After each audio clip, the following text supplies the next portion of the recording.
Hey guys, this is Kaizen here, and in today's episode we are going to build an early game mob farm here on the Affinity server.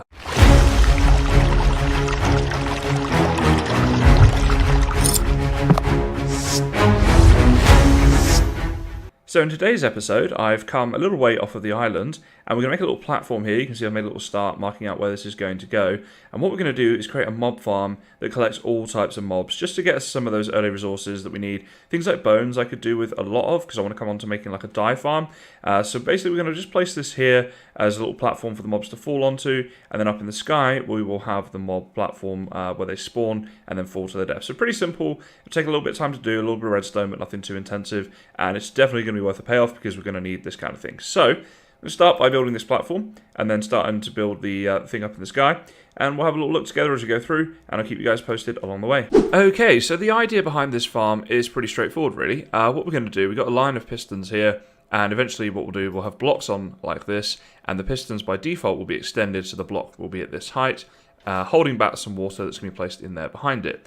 Then we've got 8 blocks running along here, so essentially what I can do, I can actually show you this now very quickly, if we fill this in, is like this, place some water down there. You'll see the water will flow, it's going to flow down there because that's able to go that way. But basically once these are all in place, and the water's placed in that corner, you'll see that it flows out here, and it will push the mobs off the edge, and we'll have a water going along each of these. So then after they come off the edge, they fall down here, and they will die. And then we just need to sort out a way of collecting their items and things down the bottom, which I'll probably do with hopper minecarts, but I'm not 100% on that just yet. And then just like a little rim around the edge here at the half height, so that nothing can spawn up on there. And obviously it also holds back the water. There's other ways you could do this. I just thought this would be a nice little rim, and also would look kind of cool.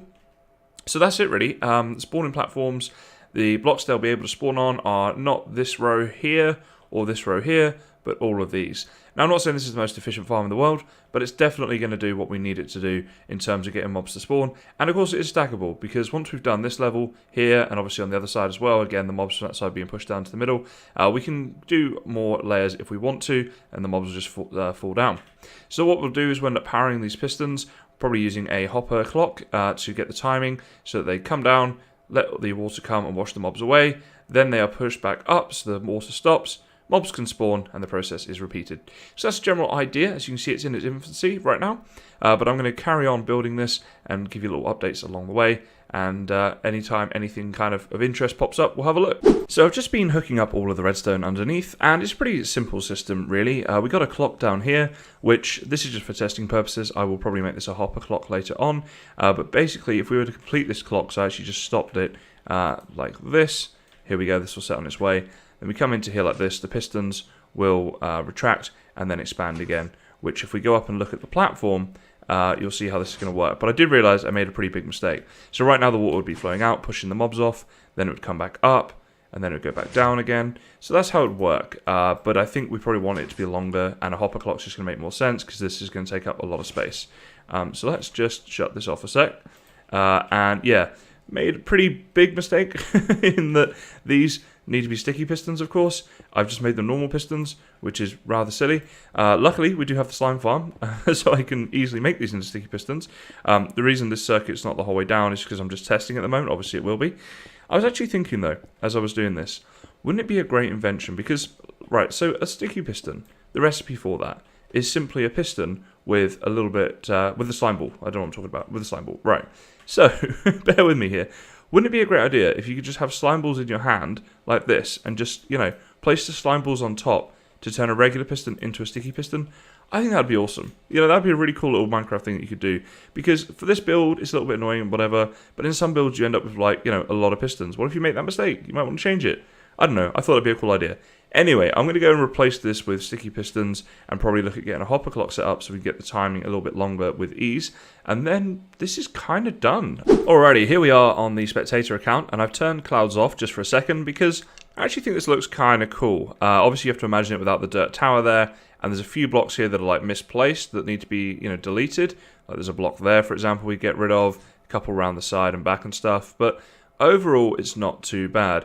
Now if we just jump inside this thing, here we go. So this is what it looks like. There's our water being held back there on both sides.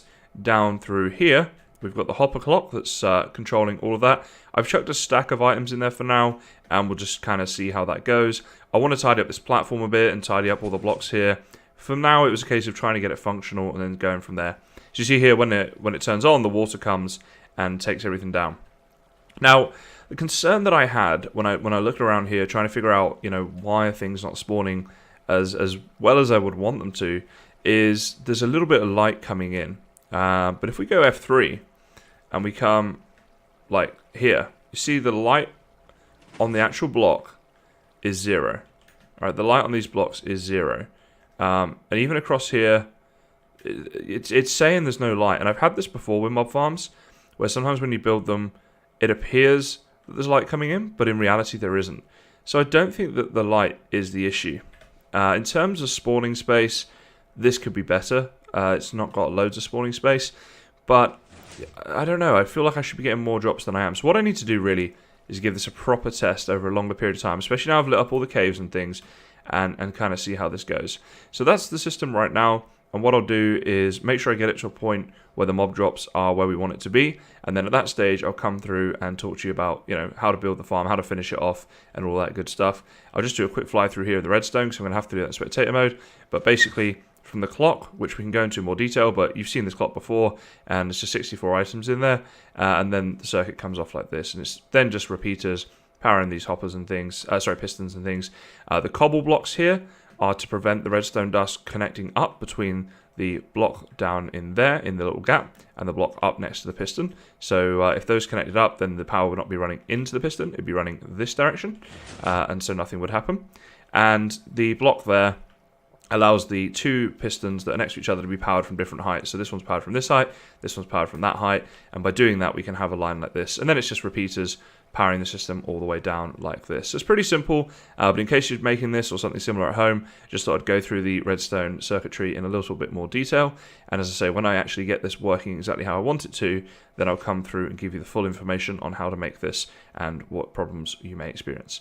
So let me go and play around with a few things, and then I'll bring you back in and we'll have a look. So guys, I literally, after just showing you in spectator mode, I came down here in survival mode, and the drops we got were pretty insane. Now bear in mind, this is just one set, so that's one load of mobs being pushed off. So if we got that every time, this soon adds up, trust me. So what I want to do now is kind of wait around here for the next set to get it on camera, kind of show you guys what's happening. I'm going to have to stand here, I'm not in my spectator account.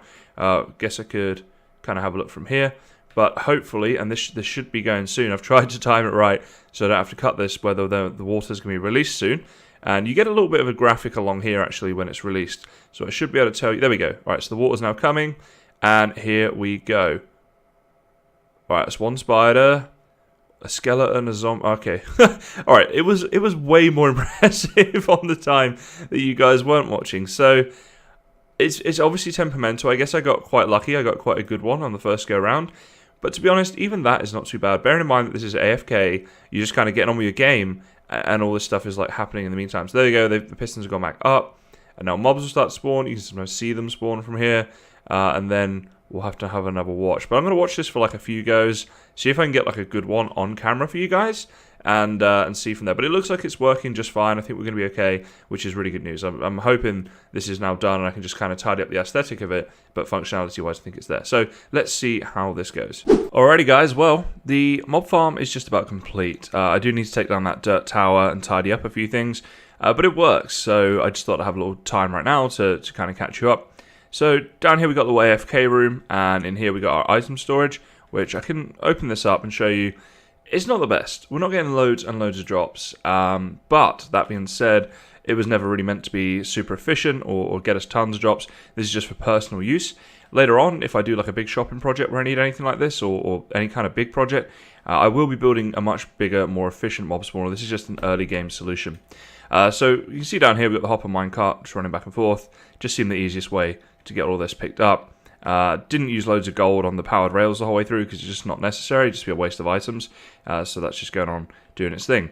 Up here I did make a bit of an amendment. You might have noticed the platform here now, or the gap in the platform is a lot smaller.